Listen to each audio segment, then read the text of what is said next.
It's not even the right game. Hello, ladies and gentlemen, Nathan Cudgel here, and I'm sure you've all heard of Mortal Kombat before. It's a fighting game series that's been around since the early 90s, and it's famous, or I guess rather infamous, for its extreme blood and gore. One of the most gory parts of the game is the fatalities you can perform at the end of the match.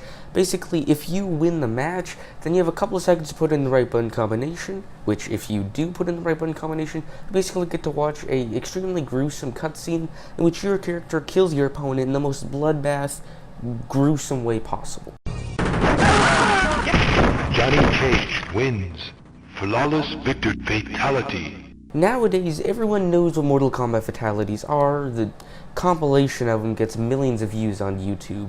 But back when the first Mortal Kombat came out, it wasn't exactly that way. It was actually kind of kept under wraps that fatalities actually existed. So cut to June 1992, about 4 months away from the official release of the first Mortal Kombat, a prototype machine has been set up in a local arcade for player testing. This was pretty standard at the time. It basically showed the developers just how successful their game would probably be, and it also showed any problems there might be with the game they need to fix. So after the end of the first weekend of player testing at this local arcade, John Tobias, the co-creator of Mortal Kombat, went down to the arcade to basically see how things had gone. Once there, he saw a small crowd formed around the machine, and quite a few people wanted to try this new game. There was one kid in particular, though, who stood out. He was only about 12 or 13 years old, and earlier that day, he had become the very first person to ever perform a fatality. For a second, I want you to put yourself in this kid's shoes.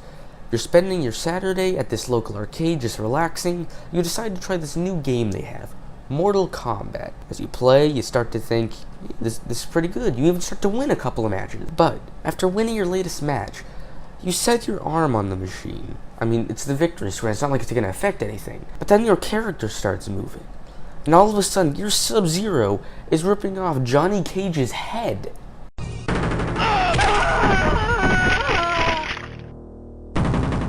Sub-Zero wins. Flawless victory fatality. In shock, you immediately try to tell others about what you just witnessed, and of course none of them actually believe you. You then try to show them and try to recreate it, but it doesn't work. Then you try again, and again, and again, till you're all out of money. You then start scrounging on the floor for any quarter you can find, just to have another chance to try to recreate what you just witnessed. Now once John Tobias showed up to the arcade late Sunday night, he was immediately pestered by this kid. This time I want you to put yourself in John Tobias' shoes. This kid has been playing your game from morning to 11 at night. He has been the first to discover the big secret hidden in the game, and it's driven him borderline insane. Ever since mid-afternoon now, since he's ran out of money, he's been crawling on the floor for the hopes of just finding one more quarter, just to play one more time. Meanwhile, everyone else doesn't believe him for a second and just thinks he's an insane little kid. Option 1. Congratulate the kid on being the very first to ever discover this hidden secret, and then maybe even tell him how to do the fatality so he can impress his friends. Or option 2. Deny the fatalities even exist and make the kid feel even more insane. I'll let you guess which one John chose. The kid then yelled that John wasn't a real developer and that he doesn't know what he's talking about before going back to his crusade to rip off Johnny Cage's head again. That's the story of the very first fatality performed and the poor kid who went insane trying to recreate it again. I can't help but wonder though, whatever happened to that kid?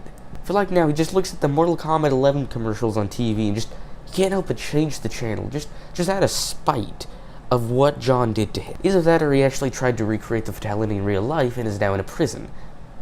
Either way. Anyways guys, thanks for watching. All this information does come from John Tobias' personal blog, which will be linked in the description. Overall, thank you guys so much for watching, and the moral of the story is, if you see a person having a mental breakdown about a video game, tell them they're insane to make it worse. Mortal Kombat! Do